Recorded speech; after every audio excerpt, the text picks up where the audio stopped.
Hi friend, good evening. This is Ravi and you watching my A to Z study. दोस्तों, discuss करेंगे कुछ most important discussion को। Discussion start करने से पहले एक रिक्वेस्ट आप सभी से है। डिस्क्रिप्शन बॉक्स में मेरा दूसरा चैनल का लिंक दिया हुआ है जिसका नाम है झारखंड समाचार। उस चैनल को आप लोग सब्सक्राइब जरूर कीजिए, क्योंकि नॉट ओनली झारखंड में पूरा इंडिया का जो भी लेटेस्ट वैकेंसी आता है गवर्नमेंट का, उसका अपडेट मैं वहां पे करता हूं। और साथ में कल से मैं प्राइवेट सेक्टर का जॉब, सारे प्राइवेट सेक्टर का जॉब जो भी मेरे नॉलेज में रहेगा, मैं उस चैनल में कल से अपडेट करूंगा। मेरे पास डेली बेसिस में व्हाट्सअप आता है, कॉल्स आता है, मेल्स आता है। बहुत सारे स्टूडेंट्स का डे बाय डे उन लोगों का एज निकलते जा रहा है, बट वैकेंसी का कोई आता पता नहीं है। कम से कम मेरा दूसरा चैनल से आपको कुछ प्राइवेट सेक्टर का जॉब के बारे में पता चलेगा, जहां पे आप आपका क्वालिफिकेशंस के अकॉर्डिंगली आप उसको अप्लाई करना। मुझे पता है कि आपके पास वर्क एक्सपीरियंस नहीं है टीचिंग फील्ड्स का छोड़ के। टीचिंग फील्ड्स का भी एक्सपीरियंस हर एक स्टूडेंट्स का नहीं है। कुछ कुछ स्टूडेंट्स का टीचिंग फील्ड्स का एक्सपीरियंस है जो कि काम में आएगा। अगर आप फ्रेशर भी हैं तो मोस्ट ऑफ द कंपनी जो है वो फ्रेशर को भी अपॉर्चुनिटी देते हैं काम करने के लिए, क्योंकि जो एक्सपीरियंस वाले बंदे हैं वो कभी ना कभी फ्रेशर थे। तो मैं उस चैनल में आपको सारी चीज़ गाइड करूंगा। इंटरव्यू कैसे दिया जाता है, सिलेक्शन प्रोसेस कैसे रहता है, उसके लिए एलिजिबिलिटी क्राइटेरिया क्या रहता है, सैलरी कितना रहता है, सारी चीज का अपडेट मैं वहां पे दूंगा। इस चैनल में हम लोग झारखंड टेट का कंप्लीट सिलेबस को कवर करेंगे, सरकारी नौकरी के लिए प्रिपरेशन करेंगे। उस चैनल में लेटेस्ट जॉब वैकेंसी का अपडेट देंगे, साथ में प्राइवेट सेक्टर में नौकरी कैसे मिलता है, एलिजिबिलिटी क्या होना चाहिए, इंटरव्यू क्या होना चाहिए, आपका कम्युनिकेशन स्किल्स कैसे रहना चाहिए, आई कांटेक्ट कैसे रहना चाहिए, सारी चीज का हम आपको अपडेट देंगे। अगर आप सब्सक्राइब नहीं कीजिए तो जरूर सब्सक्राइब कीजिए। हो सकता है कि आपका काम में ना आए, क्योंकि आपको प्राइवेट नौकरी नहीं चाहिए। हो सकता है कि आपका कोई फ्रेंड, आपका कोई रिलेटिव जिसको प्राइवेट नौकरी ही चाहिए, तो आप उस इंफॉर्मेशन को उनके पास तक पहुंचा के आप उनको हेल्प कर सकते हैं। तो एनीवे, डिस्कस करते हैं आज का वीडियो। अभी तक आप सभी जान चुके होंगे कि सोनी कुमारी और झारखंड सरकार का जो केस चल रहा था उसमें सोनी कुमारी का ही जय हुआ है। आशा करता हूं अभी तक आप इन्फॉर्मेशन आपको मिल चुका है, क्योंकि मैं इन्फॉर्मेशन थोड़ा लेट करके दे रहा हूं, थोड़ा सा बिजी शेड्यूल के चलते मैं वीडियो नहीं बना पाया था। यहां पे उस सोनी कुमारी का जो जय हुआ, जो कोर्ट ने जो ऑर्डर दिए कि 17,500 का वैकेंसी को रद्द किया जाए हाई स्कूल का, और साथ में जो भी 2016 के बाद जो भी वैकेंसी नोटिफिकेशन निकला है, सारे वैकेंसी के ऊपर में रोक लग जाएगा। तो इसके ऊपर में सबसे पहला इंफॉर्मेशन हम डिस्कस करते हैं कि हमारे शिक्षा मंत्री ने जो ट्वीट किए हैं उसके बारे में मैं बताता हूं आपको। वो क्या ट्वीट किए हैं कि टू पावर सेंटर की मानसिकता के वजह से ही 13 और 11 के आधार पर राज्य को दो हिस्से में बांटा गया। आप जानते होंगे कि 2016 में जो नियोजन नीति बना था उसमें दो कैटेगरी में डिवाइड किया हुआ था। एक 13 जिले को एक कोटा में रखा गया था, जहां पे कोई अदर स्टेट क्या अदर डिस्ट्रिक्ट का भी कैंडिडेट वहां पे अप्लाई नहीं कर सकता है। और एक 11 जिले को डिवाइड किया गया था जिसको गैर अनुसूचित जाति बोला जाता है, और 13 जिलों को अनुसूचित जनजाति के बीच में रखा गया था। तो 11 जिले के जो कैंडिडेट हैं वहां पे अदर जिले का भी कैंडिडेट, नॉट ओनली जिला, अदर स्टेट का भी स्टूडेंट वहां पे अप्लाई कर सकते हैं, तो जो कि इलीगल था। गवर्नमेंट हमारे कोर्ट जो है वो उसको इलीगल साबित कर दिए हैं। अभी प्रॉब्लम क्या हो गया है, हाँ पहले इनका स्टेटमेंट देख लेते हैं कि अभी ये क्या बोल रहे हैं कि माननीय झारखंड उच्च न्यायालय ने 2016 की नियोजन नीति को निरस्त कर दिया है, और अभी ये बोल रहे हैं कि अभी कोर्ट का, न्यायालय का आदेश मानते हुए, पालन करते हुए नियुक्तियों को पूर्ण करेंगे। हमारे शिक्षा मंत्री का स्टेटमेंट यही है। 2016 में जो नियोजन नीति बना हुआ था वो इलीगल है, उसको गवर्नमेंट ने, उसको न्यायालय ने ये क्लैरिफाई कर दिया है। अभी जितना टीचर्स ने ऑलरेडी जितना टीचर्स ने ज्वाइनिंग कर लिए थे, जिनको सैलरी भी आ चुका था, मोस्ट प्रोबेबिलिटी उनका भी नौकरी खतरे में आ गया है। आइए हम आपको दिखाते हैं। देखिए, 13 जिलों में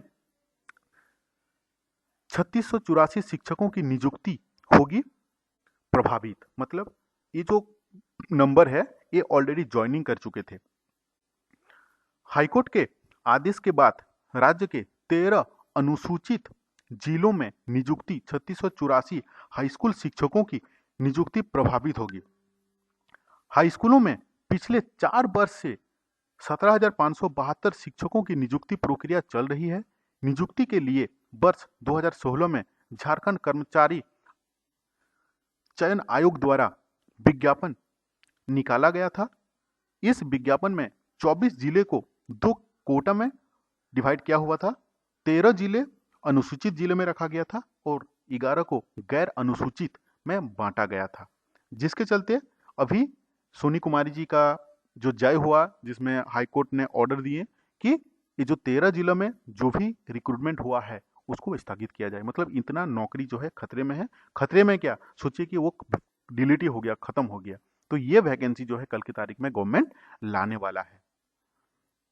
अभी हम बात करते हैं हमारे जो मेन टॉपिक है टेट के बारे में। इतना दिन बाद मुझे देख के बड़ी खुशी लगा कि पेपर में आज तक तो ये हम सुनते आ रहे थे कि शिक्षक बहाली कब होगा, शिक्षक बहाली कब होगा, लेकिन आज देख के खुशी लगा कि इंतजार, राज्य में अब तक सिर्फ 2 शिक्षक पात्रता परीक्षा हुई। सिर्फ टेट प्रमाण पत्र की मान्यता को दिया जा रहा है अवधि विस्तार। आप वेरी रिसेंटली मैं एक वीडियो बनाया था जिसमें ये बताया था कि 2013 में जिनका TET certificate, qualified TET certificate जो एक्सपायर हो गया था मार्च महीना में, जो कि ऑलरेडी 2 साल एक्सटेंड करने के बाद 2020 का मार्च में वो एक्सपायर हो चुका था, उसको फिर से गवर्नमेंट ने 2 साल एक्सटेंड कर रहा है। इसमें क्या बोल रहे हैं कि विद्यार्थी को यह कहना है कि 7 साल से अधिक नहीं हो सकती है मान्यता। वर्ष 2016 में शिक्षक पात्रता परीक्षा में सफल हुए विद्यार्थी ने राज्य में जल्दी नियुक्ति प्रक्रिया करने की मांग की है। विद्यार्थी का कहना है कि एनसीईटी की गाइडलाइन के अनुरूप प्रमाण पत्र की मान्यता 7 वर्ष से अधिक नहीं हो सकता है। ठीक है, अभी यहाँ पे दूसरा क्वेश्चन से आ रहा है कि 2013 के बाद 2016, उसके बाद आज तक कोई भी टेट एग्जाम नहीं हुआ है। 2016 से 2020 तक मोर देन 4 लाख से ऊपर कैंडिडेट जो हैं वो डीएलएड और बीएड कर चुके हैं। तो अगर आज की तारीख में शिक्षक बहाली होता है तो वे 4 लाख कैंडिडेट जो हैं वो वंचित हो जाएंगे, क्योंकि उनको मौका ही नहीं मिला है। जब से वो क्वालिफाइड किए हैं अपना टीचर ट्रेनिंग, उनको मौका ही नहीं मिला है बैठने के लिए। क्या बोल रहे हैं कि परीक्षा नहीं होने से प्रशिक्षण प्राप्त अभ्यर्थी शिक्षक नियुक्ति प्रक्रिया में शामिल नहीं हो पाएंगे। अगर अभी शिक्षक का बहाली किया जाएगा तो उसमें जो 4 लाख कैंडिडेट हैं वो वंचित हो जाएंगे, उसमें एग्जाम ही नहीं दे पाएंगे, मतलब मौका ही नहीं मिलेगा उनको, क्योंकि उनको टेट ही नहीं क्वालिफाइड किए हैं, टेट बैठे ही नहीं है। उसमें से आप लोग मोस्ट ऑफ द कैंडिडेट हो जो अभी तक आप एक बार भी टेट एग्जाम नहीं दिए हैं। मिला जुला के यहाँ पे वही बोला जा रहा है कि टेट एग्जाम को लिया जाए, बिना टेट एग्जाम लिए सरकार को बहाली नहीं करना चाहिए। दोस्तों, ऑलरेडी सोनी कुमारी के चलते 17,000 वैकेंसी जो है वो प्रभावित हो चुका है। मतलब अगर आप 2016 में आपको मौका नहीं मिला था एग्जाम देने के लिए एसएससी के द्वारा हाई स्कूल में, तो क्योंकि मेरा मोस्ट ऑफ द स्टूडेंट जो हैं वो बीएड किए हुए हैं, कुछ डीएलएड भी हैं, और मोस्ट ऑफ द स्टूडेंट जो हैं वो बीएड किए हुए हैं। अगर आप बीएड किए हुए हैं तो आपके लिए गोल्डन अपॉर्चुनिटी है, क्योंकि कल की तारीख में वैकेंसी आने वाला है। साथ में बता देता हूं कि 9032 का खतियान को भी लागू करने का मूड में है गवर्नमेंट, क्योंकि ऑलरेडी हमारे शिक्षा मंत्री जगन्नाथ महतो जी ने 3-4 बार ट्वीट कर चुके हैं, 3-4 बार वो प्रेस कॉन्फ्रेंस में भी बता चुके हैं कि जो स्थानीय नीति है वो 9032 पे ही लागू किया जाएगा। मतलब जो झारखंड के मूलवासी उन्हीं को ही नौकरी मिले। तो ये भी एक तो मुद्दा है। अभी तक इसके ऊपर में कोई विचार नहीं, अभी तक कोई बिल भी नहीं पास हुआ है। तो मेरा एक रिक्वेस्ट है आप सभी से कि बिल पास हो नहीं हो उससे हमको कोई मतलब नहीं है। हम लोगों को एक ही चीज ध्यान देना है कि पढ़ाई करना है, क्योंकि कल की तारीख में वैकेंसी आएगा, ये यूनिवर्सल ट्रूथ है, ये एकदम सत्य बात है। अगर आप यही चीज में उलझे रहोगे यही चीज़ देखते रहोगे, न्यूज़ और यूट्यूब में सर्च करते रहोगे कि कब होगा एग्जाम, तो भाई नहीं होने वाला है कुछ भी, क्योंकि मोर देन 6 लाख कैंडिडेट जो हैं वह क्या है, आपका कंपिटिटर है। और ऑलरेडी गवर्नमेंट के पास में अभी प्राइमरी और अपर प्राइमरी को लेके 30,000 वैकेंसी है। नवंबर महीना तक मोर देन 60,000 जो टीचर्स हैं they are going to be retired. तो एक ह्यूज नंबर ऑफ नंबर जो है, एक ह्यूज नंबर, एक अच्छा नंबर जो है आपका टीचर्स का आने वाला है रिक्रूटमेंट के लिए। आपका तैयारी रहना चाहिए मजबूत। अगर आपका तैयारी सही रहेगा तो आप उनमें से एक हो पाओगे। तो thank you to watching this video. अगर आप चैनल में फर्स्ट टाइम विजिट करें तो सब्सक्राइब जरूर कीजिए।